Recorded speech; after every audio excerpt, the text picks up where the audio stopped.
You're listening to the Mind Over Murder podcast. My name is Bill Thomas. I'm a writer, consulting producer, and now podcaster. I am now trying to use my experience as the brother of a murder victim to help other victims of violent crime. I'm working on a book on the unsolved Colonial Parkway Murders, and I'm the co-administrator of the Colonial Parkway Murders Facebook group, together with Kristin Dilley. My name is Kristin Dilley. I'm a writer, a researcher, a teacher, and a victims advocate, as well as the social media manager and co-administrator for the Colonial Parkway Murders Facebook page with my partner in crime, Bill Thomas.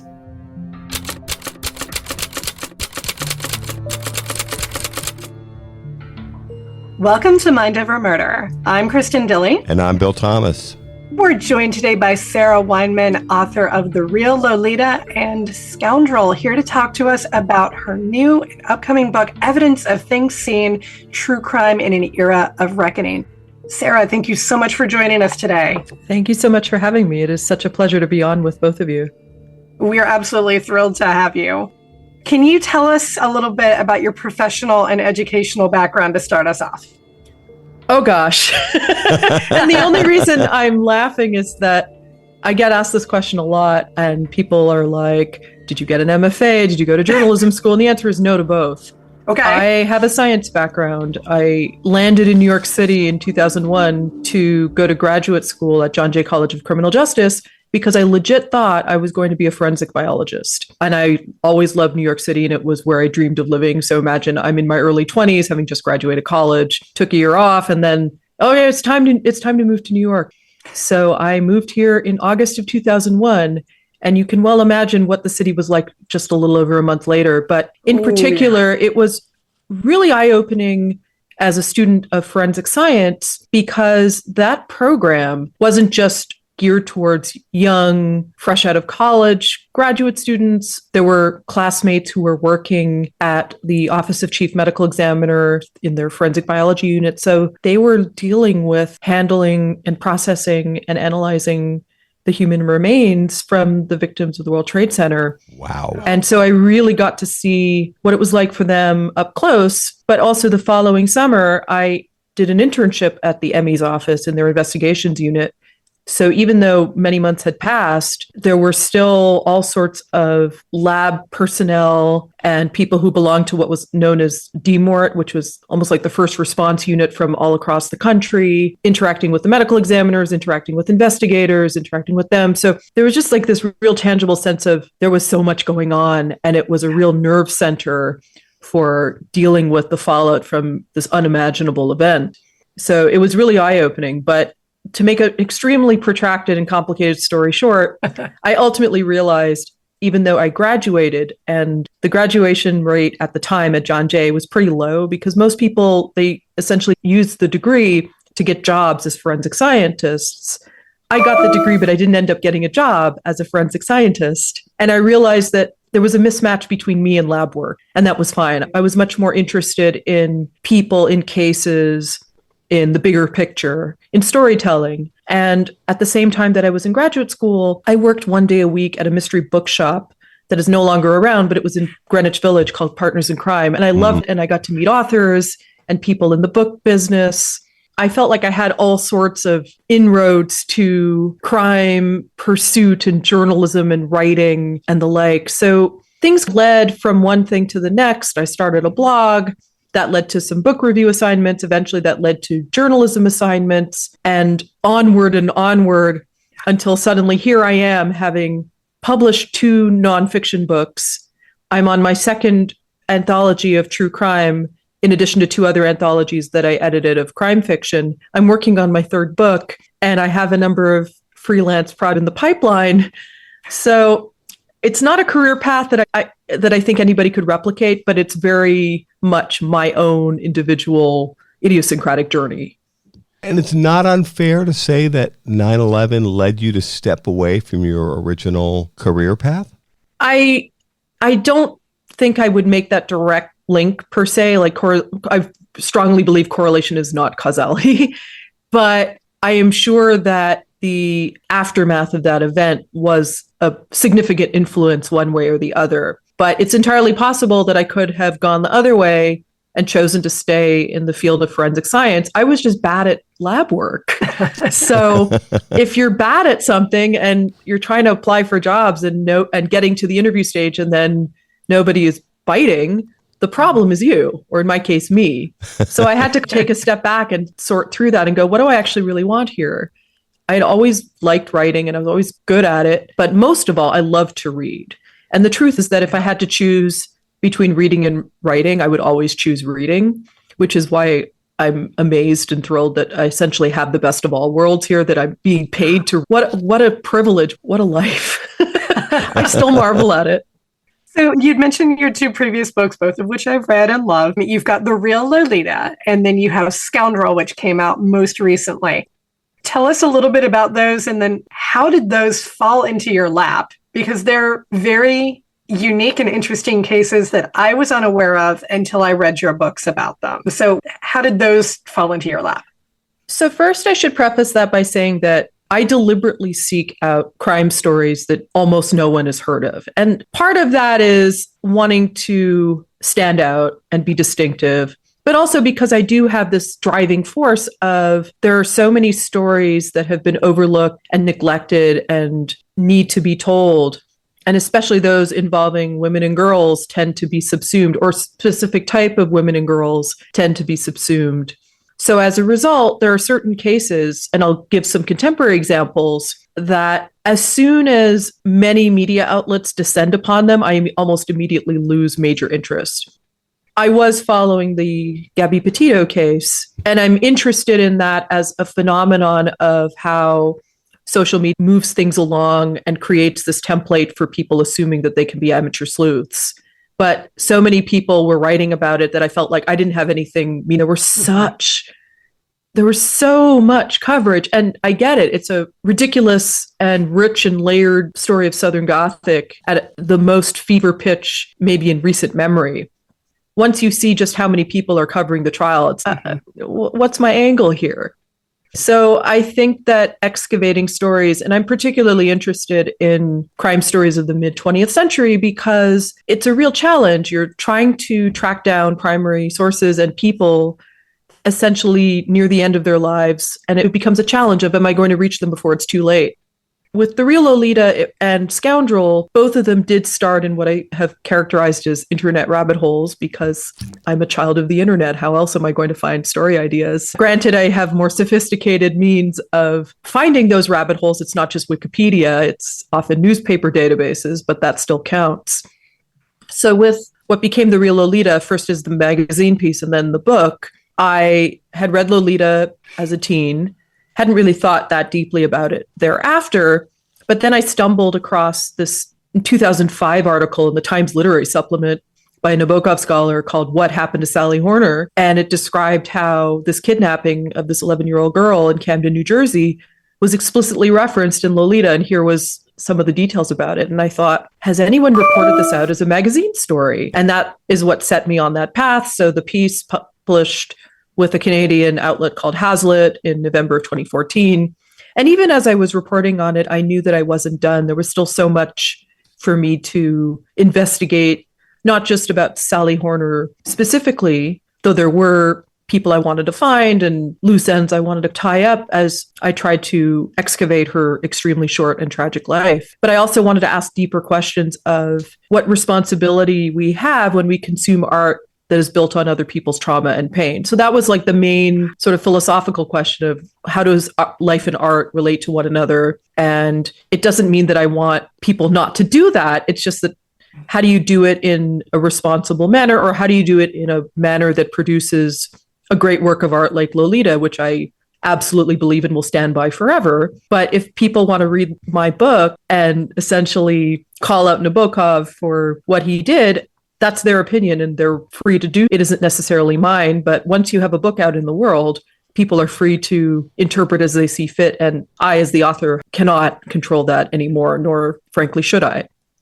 With Scoundrel, it was supposed to be a magazine. And I had known about a similar story involving the writer Norman Mailer, who had befriended a prisoner named Jack Henry Abbott. Abbott had written Mailer as he was working on the Executioner song about Gary Gilmore and offered him advice by letter about what it's like to be incarcerated. So Mailer was captivated by the guy, helped get him out, helped get him a publishing deal.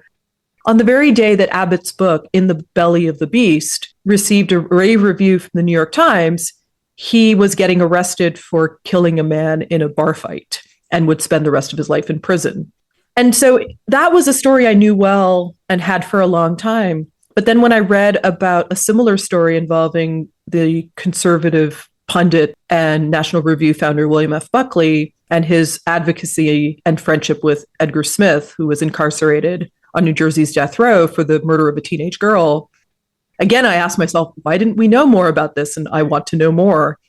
At first, I thought it was going to be my follow-up magazine piece, but a few things became clear. Number one, many people were just not going to talk to me as long as Edgar Smith was still alive. And the second thing was, even based on the material that I had, this was already too long for a magazine piece that it felt like a book. So I decided to table it. I was working on the book proposal for The Real Lolita, had anthologies to edit. And then by the time I was finishing the first draft of The Real Lolita, I got word that Edgar Smith had died in prison. It took a couple of months for me to find out, but I would periodically check.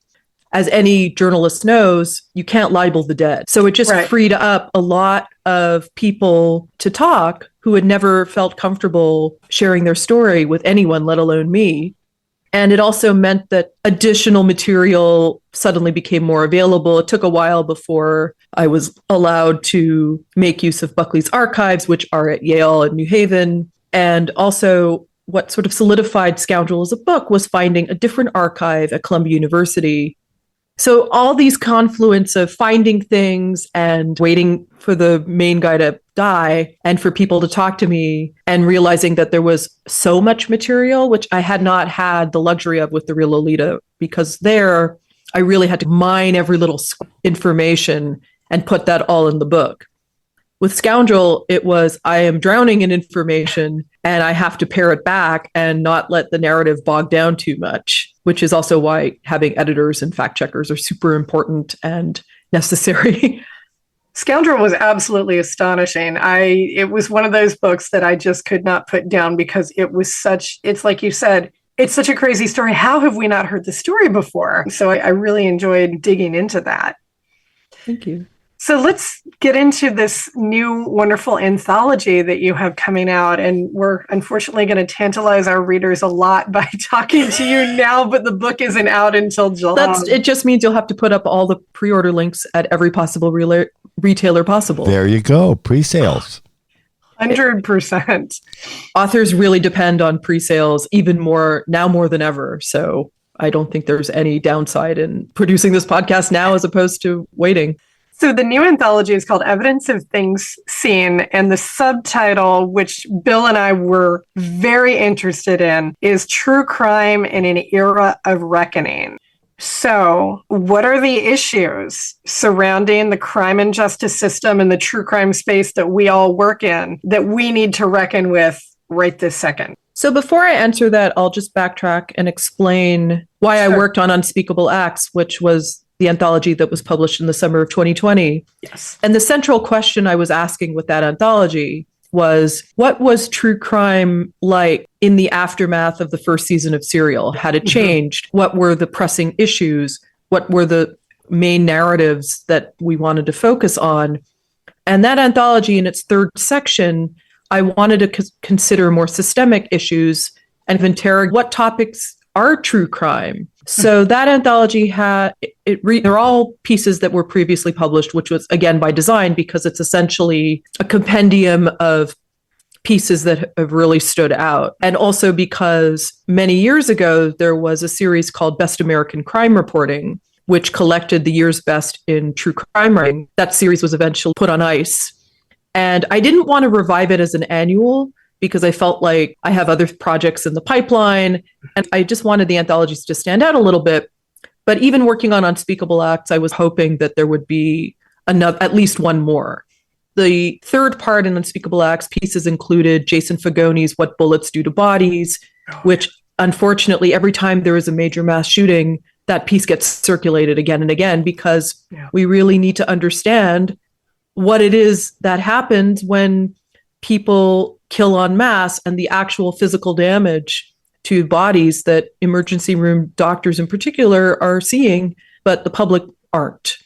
There was a piece on the history of the Customs and Border Patrol, because at the time that I was putting the anthology together, and even now, there's many issues about immigration and who we consider to be letting into the country and who we aren't, and there's crime related to that. So I felt like having an explainer piece like that would get people thinking. Sure. And the last piece by Emma Copley Eisenberg, who wrote the wonderful book, The Third Rainbow Girl, was about the community around a missing Black trans girl named Sage Smith, who unfortunately we still don't fully know what happened, and she hasn't been found.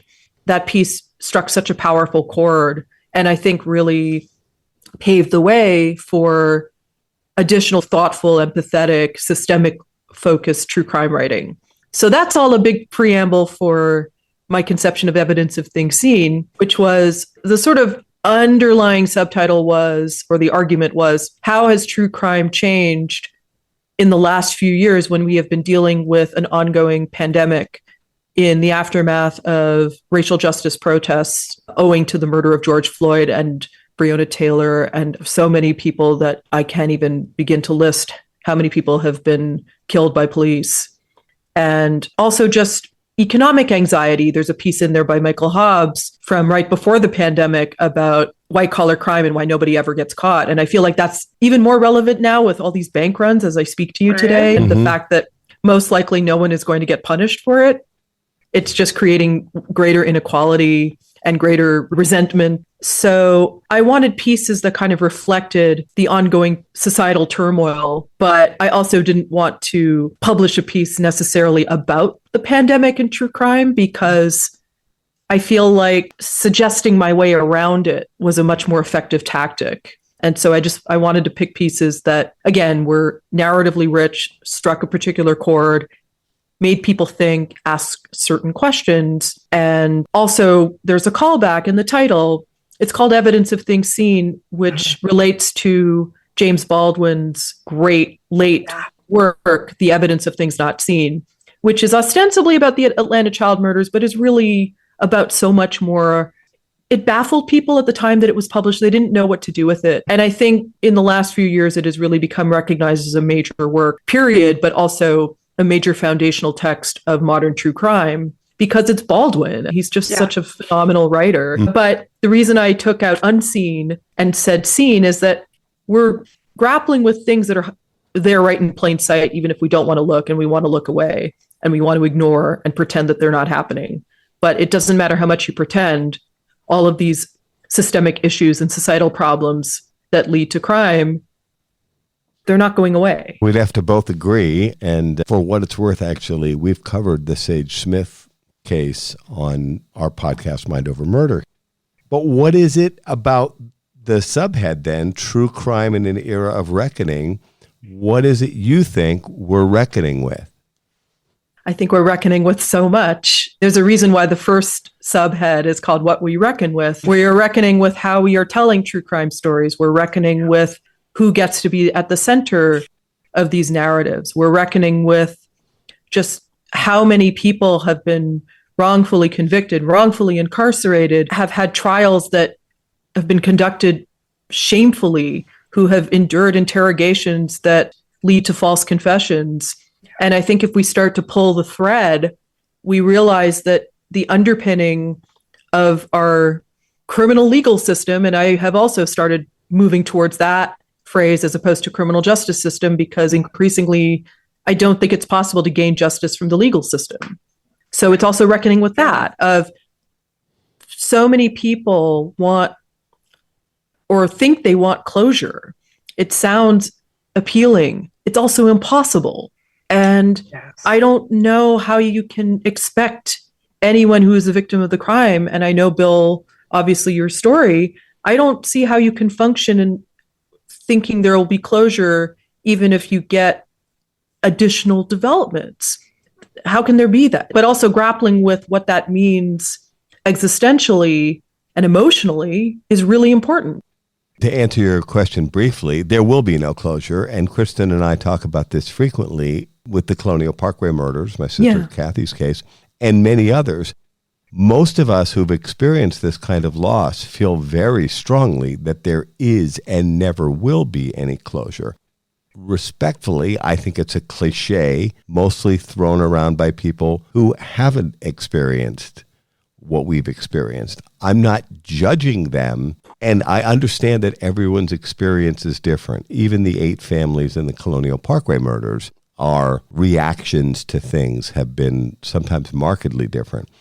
One of the things I've learned over the years is to try to at least respect that everyone's going to come at this from their own point of view and go through the process and feel the way they feel. It's just something that I continue to push back on the idea of closure because I believe all the way down to my toes that there is no such thing. Answers I'm comfortable with. I think that true crime as a genre begs for answers. And the older I get and the more that I work in this field, the more I think it's important to sit with questions and what is unresolved. And it can be, and it frankly should be, tremendously uncomfortable coming at it as a journalist who has not had a family member murdered. So I cannot directly know what that's like. I can only bear witness when others have gone through that and try to be as gentle and empathetic and mindful of their experiences. But obviously, yes, I cannot know what you all are going through, but I can try to convey that as best as I can without turning trauma into pain. Turning trauma into mindless entertainment. And that's a noble profession. What you're doing and what other people who are approaching true crime with an ethical approach, I know that's been a hot topic, and we've been participants in those conversations as well. I think that's a righteous role and incredibly important to tell people's stories. And there are lots of people who have suffered losses like this that will not have the opportunity that you will to tell their story. So that is incredibly important and very valuable. And if it helps open people's eyes to what's happening in the world around us, or perhaps change it inch by inch, those are also good outcomes. That's all any of us can hope. And continuing with this idea of holding true crime to ethical standards, you had mentioned in the editor's note that it is very important that we hold true crime to ethical standards. What does that look like for you? When you say we need to hold true crime to a high standard, can you give me a couple examples of what that would look like? And I think one of them is probably going to be, we don't make entertainment out of other people's pain. I do have a knee-jerk reaction to the conflation of true crime and comedy. I also get why those podcasts exist, because people cope with tragedy, with crime, with trauma and pain in all sorts of ways. And that includes laughing, and that includes gallows humor. I remember even way back in my internship at the Emmys office that there would be gallows humor because the level of relentless violence done to others, if you let it get to you in that moment, you would be unable to function or do your job. And obviously, I remember getting advice from a medical examiner, I think because I witnessed an autopsy and there were family members, and I, being the intern, somehow had to explain something and I was doing a bad job of it. And the ME took me aside and said, look, we see all sorts of things. I can't even begin to tell you how many unspeakable things I see every day, but you cannot bring that to the office. You have to go home. This was also someone who wrote a very moving essay about his post 9/11 PTSD. So there are real consequences and ramifications for bottling that level of reaction and pain in order to show up at your job and do what you need to do. But I also get why those defense mechanisms and armor have to be built up, because if you're essentially like a big pile of emotions 24/7, you can't really move around the world. Right. So I get that. But that said, where I fall in terms of holding true crime to the highest possible standard is I hold myself to the highest possible standard. And as a journalist, I really try to be as rigorous and comprehensive and leave as few stones unturned as possible. You can never be perfect. But I look at a podcast like the recently resuscitated In the Dark, which I view as the gold standard for how to do true crime related media. But in order to do that, it needs the kind of institutional backing and time and energy and investigative acumen that most people can't do. And to necessarily expect that a chat cast meet the same standards as In the Dark is ridiculous. But that's what I aspire. I just want everybody to strive for a little bit more than they're doing. And that includes me. You're listening to Mind Over Murder. We'll be right back after this word from our sponsors.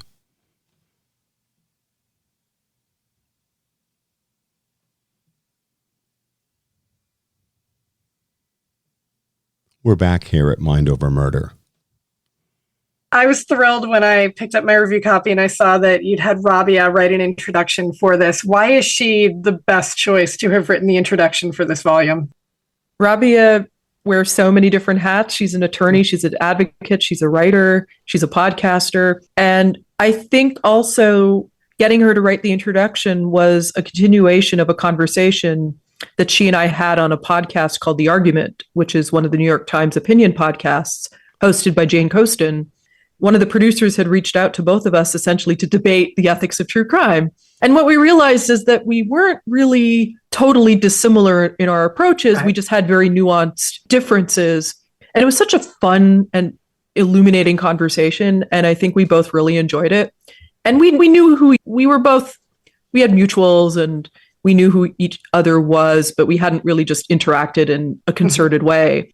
Then when I finally had the bandwidth to start putting evidence of things seen together after Scoundrel was in production, I just was like, why don't I reach out to Rabia and see if she's able to write it? And my editor thought that was an excellent idea. My agents thought it was an excellent idea.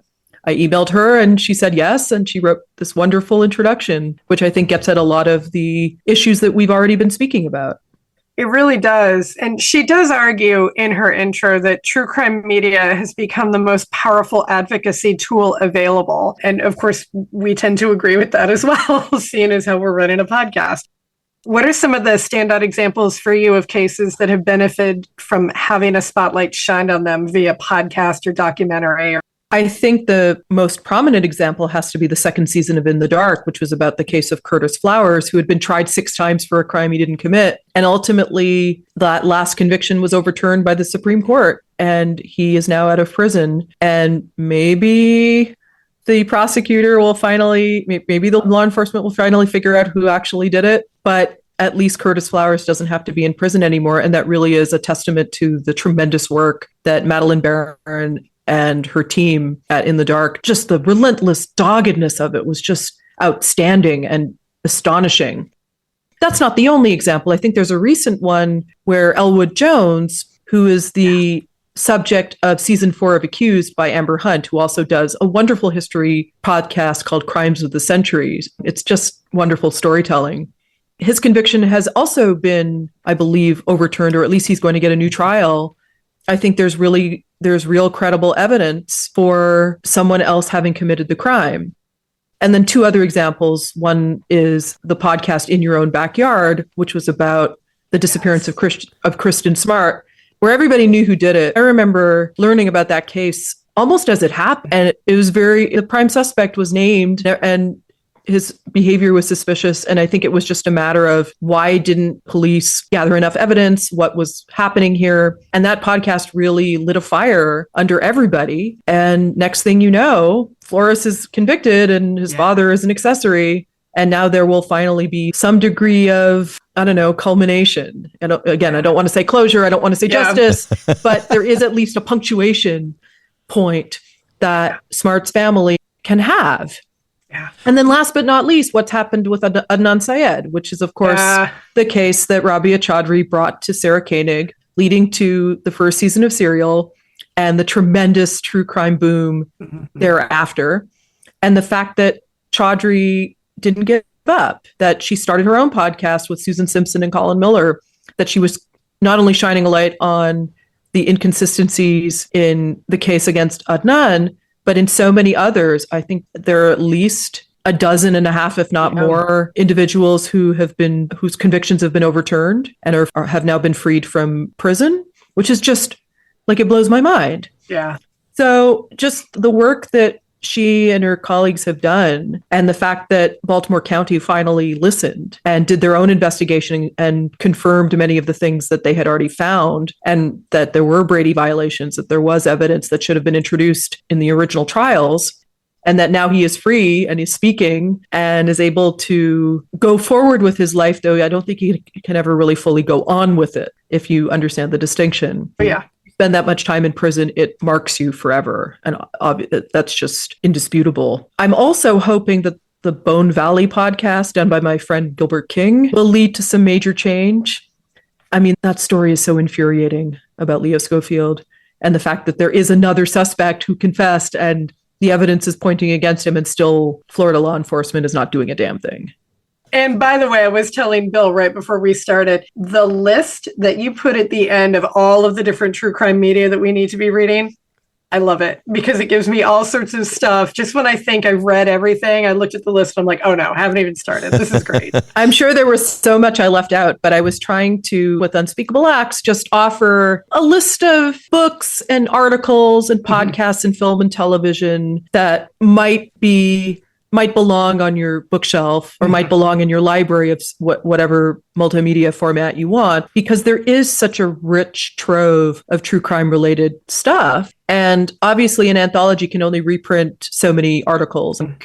Unspeakable Acts had 13 pieces and Evidence of Things Seen has 14, give or take a piece or two. So I can't include them all, but I can at least list others that I felt were worthy of my attention and that I was so glad to have read, or other forms of media that I was so glad to have watched or listened to. We had noticed that you had mentioned our friend Kate Miles' book, also on an unsolved murder in Virginia. Yes. Yeah, that book was quite good. I know she was nominated for the Edgar Award that'll be out, given out next month. Yeah. She's an amazing person, and she's turned out to be a good friend. That case is sometimes linked with my sister Kathy and Rebecca Dowski's case. I don't necessarily think they are linked, but Kate explored that possibility and lots of other interesting possibilities in the murder of Julie Williams and Lolly Winans. It's amazing how much of a difference, and I think both Kristin and I feel this, a single person can make in making a determination to write about a case that most people had never heard of. People have been wrongfully convicted, wrongfully incarcerated, cases remain unsolved, and it's fascinating. It's a lot of work, years in most examples, but it's fascinating to see in some of the examples you've just discussed over the last few minutes how much of a difference these individual creative people have made. I think that's the good side of this most recent true crime boom, is that it is shining a light on cases that have been neglected or that police have failed to properly solve, or that the system has not held the right people accountable. I think that having independent eyes is always important.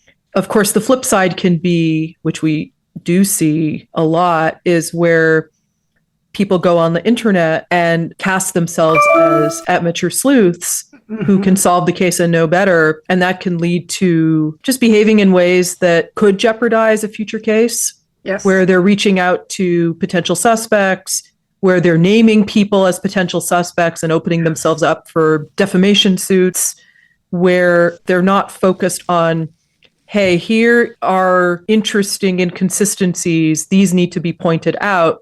Essentially, I wish, and this goes back to your earlier question about what I deem to be, quote, ethical. And I think it comes down to, I want people who style themselves as amateur sleuths to understand why journalists often hold back on reporting out certain things, because they need multiple sources. They need it to be provable, not just a rumor, that sometimes things have to go through a legal vetting before their things can be published, that facts have to be checked.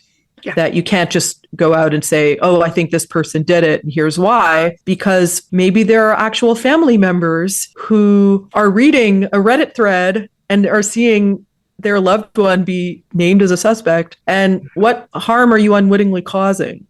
And it doesn't mean that you have to go through life being scared to cause harm. It just try to minimize it as much as possible. And remember, there are actual human beings on the other side of the keyboard. And that is something that we've had a number of conversations, both on the air and off the air, and with the family members of other victims that we know of.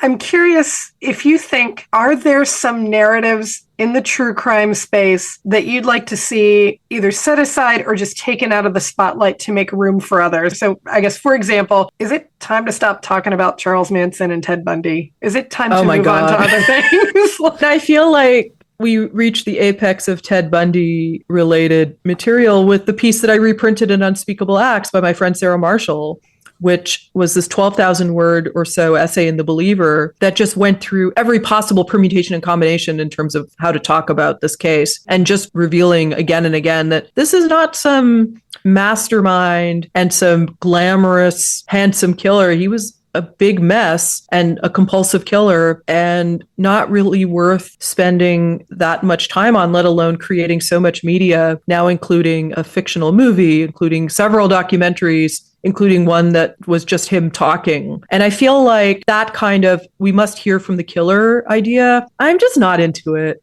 So there is a piece that isn't evidence of things seen about the great Miami crime writer Edna Buchanan. And Diana Moskowitz really unpacks and picks apart why she was considered to be great, but also why her perspective as pro-cop might not hold up as well. And I wrote a piece about Buchanan too, so that's also why I was interested, especially so in Diana's piece.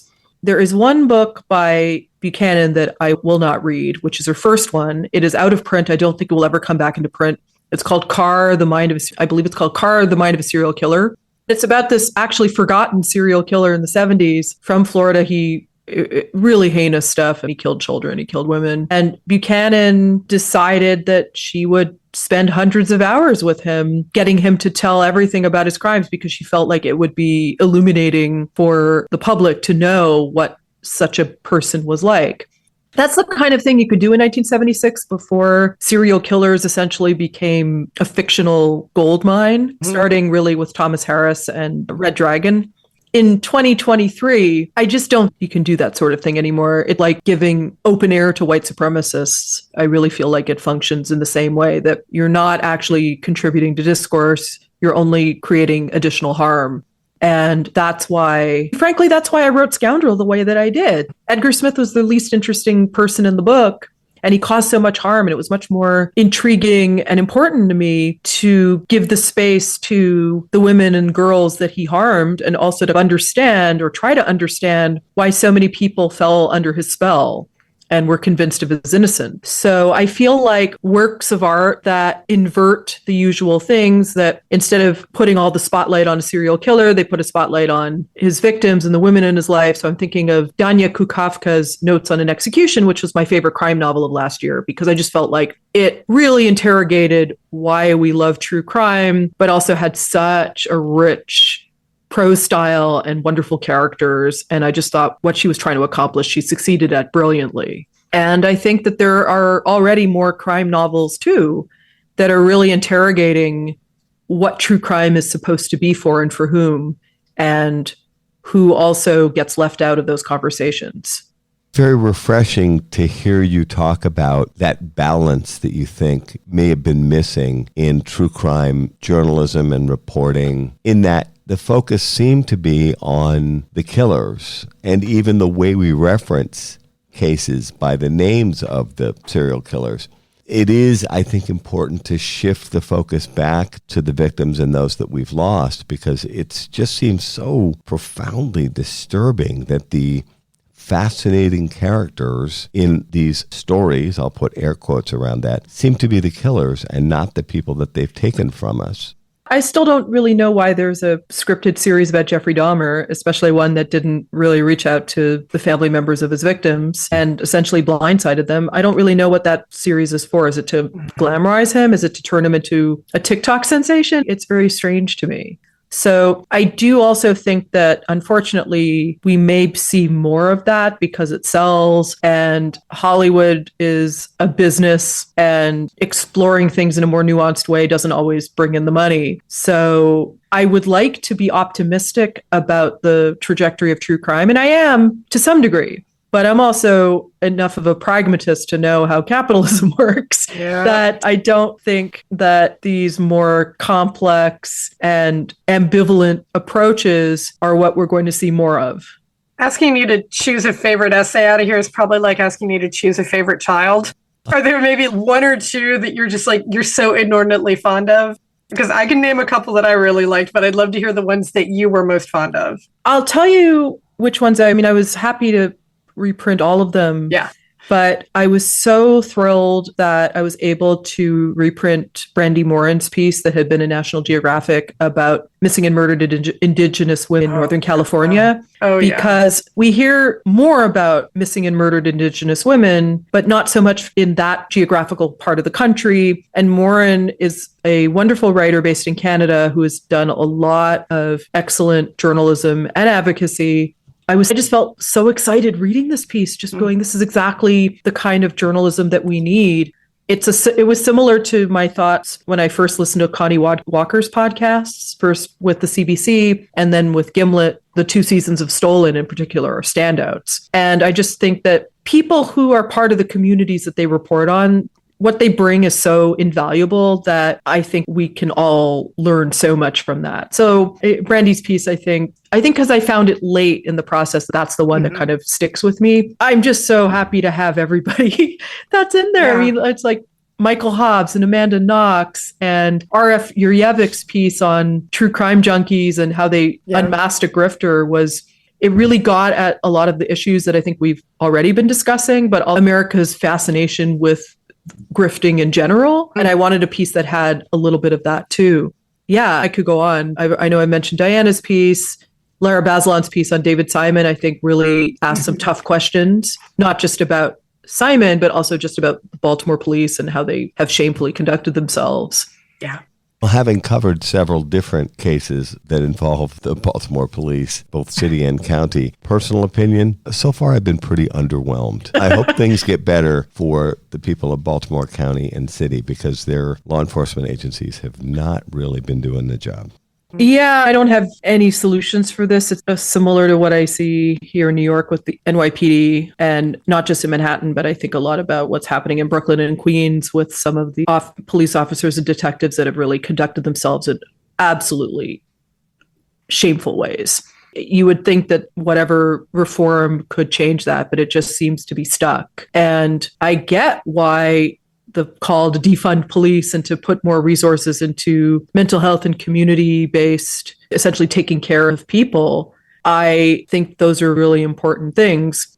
I also think there is room for police to function. It's just that somehow they choose not to, or they have decided that they would rather act like a gigantic mafia as opposed to protecting the communities that they are supposed to protect. Sarah, what's next in terms of projects? You said you're working on a 3rd book. Can you spill a little bit about that, or maybe not yet? It's my pinned tweet on Twitter, so yes, I can. Okay. The book, it's another crime story, but it's a little different. It's about the first time that a woman who was still living with her husband charged him with rape. And it was a case that happened in Salem, Oregon in late 1978 involving Greta and her then husband, John Rideout. And it became a big media circus with national television, international reporters all descending upon this, not small town, but it was like Salem is the capital of Oregon and it's mid-sized. And they just nobody knew what to do. But there was this historic nature of it because in the 70s, first of all, rape laws had been slowly changing. And then only at that time, I think 3 or 4 states codified spousal rape as a crime. And Oregon had just done that the year before. This trial was supposed to be a test case. And naturally, Greta's sexual history was essentially put on trial as what her husband did to her. And he was acquitted. They briefly reconciled because that's often a dynamic of abusive relationships. But eventually they did divorce. But by that point, essentially the entire country had turned against her. So it talks about that. It talks about how various activists helped change the laws state by state. And it also looks into what happened to both Greta and John. And let's just say that it will probably culminate in, I attended a criminal trial last fall. And so I will be describing that in the book. Wow, that sounds amazing. Now, if all goes according to plan, when would that book be completed? There's a lot of work to do. I suspect it will not be out any earlier than 2026. So I've got a few years left.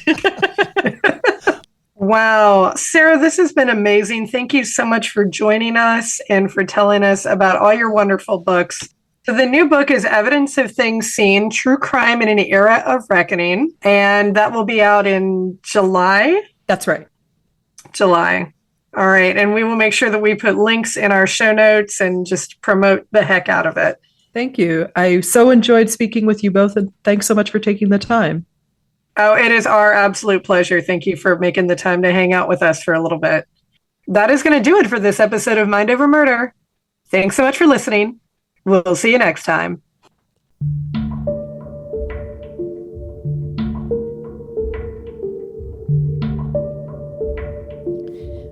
Mind Over Murder is a production of Absolute Zero and Another Dog Productions. Our executive producers are Bill Thomas and Kristin Dilley. Our logo art is by Pamela Arnois. Our theme music is by Kevin MacLeod. Mind Over Murder is distributed in partnership with Crawl Space Media. You can follow us on Facebook, Twitter, or Instagram. You can also follow our page on the Colonial Parkway Murders on Facebook. And finally, you can follow Bill Thomas on Twitter at BillThomas56. Thank you for listening to Mind Over Murder.